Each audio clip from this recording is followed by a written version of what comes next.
A União das Repúblicas Socialistas Soviéticas, URSS, foi criada em 1922, como uma das consequências da Revolução Russa de 1917. Existiu até 1991, quando desintegrou no contexto da crise do socialismo com as reformas políticas e econômicas. A sede do poder da URSS era na capital russa, Moscou. A Rússia, república mais poderosa, comandou-a. A URSS era composta por 15 repúblicas, ocupando um território de aproximadamente 22 milhões de quilômetros quadrados. Na década de 1980, a União Soviética possuía uma população ao redor de 290 milhões de habitantes. Após a Segunda Guerra Mundial, a União Soviética se tornou a segunda maior potência econômica e militar do mundo. Destacou-se também na corrida espacial e na produção de armas nucleares. Ficou atrás apenas dos Estados Unidos da América, principal adversário e representante do modelo capitalista.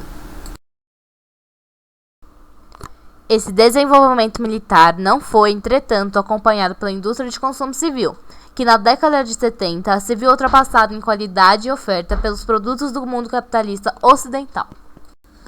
Em outra frente, a agrícola, as coisas iam de mal a pior, por ineficiência técnica e problemas climáticos, invernos rigorosos. As colheitas soviéticas declinavam vertiginosamente. Leonid Brezhnev foi um estadista soviético que esteve à frente da liderança da União Soviética, que em 1982 morre e é substituído por Yuri Andropov.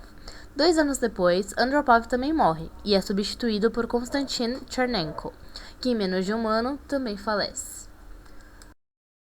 Estava aberto o caminho para a nova liderança. Sobe ao poder em 1985 como secretário-geral do Partido Comunista da URSS, Mikhail Gorbachev. Pela primeira vez, a URSS tem um líder que não havia participado da Revolução Russa ou da Segunda Guerra Mundial.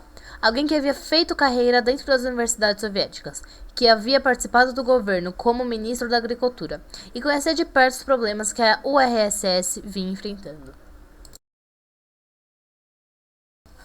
Mikhail fez uma proposta conhecida como perestroika, que pregava maior liberdade no funcionamento das empresas, maior liberdade para iniciativas privadas e investimentos externos.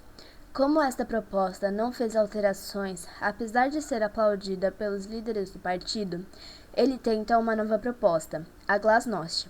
A Glasnost propunha maior liberdade de expressão, maior possibilidade para que as pessoas manifestassem suas insatisfações. As reformas que eram encaminhadas por Mikhail e eventualmente aprovadas pelo Congresso não surtiam efeito, aumentava a insatisfação popular.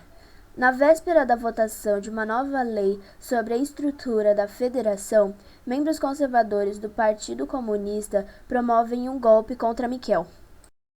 Os golpistas chamam o povo e as forças armadas para apoiá-los, mas não há reação nem do povo e nem do exército. Isso dá oportunidade a que os grupos que haviam conseguido destaques durante os tempos de Glasnost promovessem um contragolpe. Depois de uma tentativa de golpe contra Gorbachev em 1991, no qual o CPSU, que era Partido Comunista da União Soviética, estava fortemente envolvido, o partido foi abolido. Em dezembro de 91, a URSS já havia deixado de existir na prática, e o futuro de seus territórios era incerto. 3 repúblicas, Estônia, Letônia e Lituânia, atingiram independência completa e foram reconhecidos como estados soberanos, enquanto vários outros buscavam independência.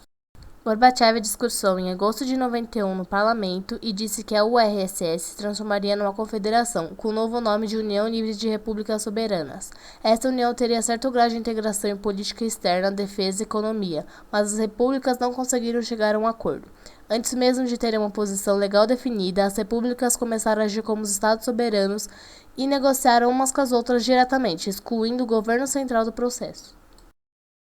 Em dezembro, o Parlamento da Rússia aprovou a Comunidade de Estados Independentes para substituir a ex-URSS e anulou o Tratado de 1922, que criou a União Soviética. Quando se deu o final da URSS, em 91, os presidentes da Rússia, Ucrânia e Bielorrússia tentaram criar uma nova organização, que, respeitando a independência política de cada uma, mantivesse o funcionamento da economia dos países. Assim surgiu a CEI, Comunidade dos Estados Independentes, que seguia o sistema econômico capitalista.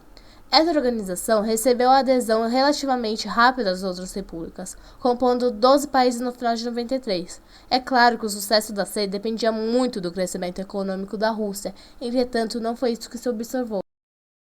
No campo político da Rússia, ocorreu a agitação dos movimentos nacionalistas, com conflitos e guerras civis.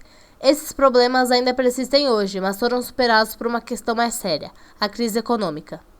Os problemas econômicos se avolumavam.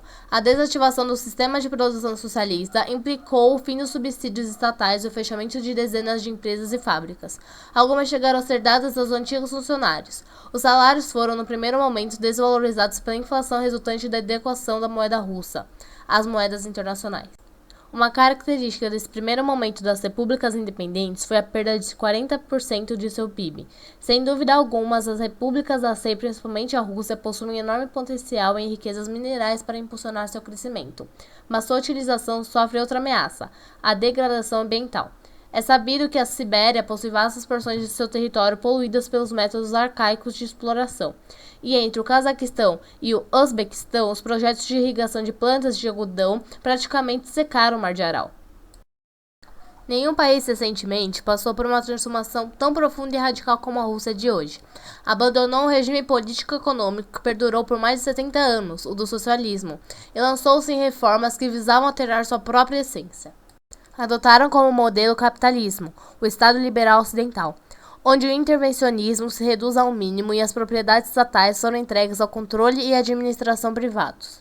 As reformas na Rússia ganharam amplo apoio, político e financeiro, dos principais países capitalistas ocidentais em função delas visarem a absorção dela ao sistema capitalista mundial. Por sugestão da França, afundou-se em 89 o Banco Europeu para a Reconstrução e Desenvolvimento, para amparar as transformações que estavam ocorrendo no leste europeu.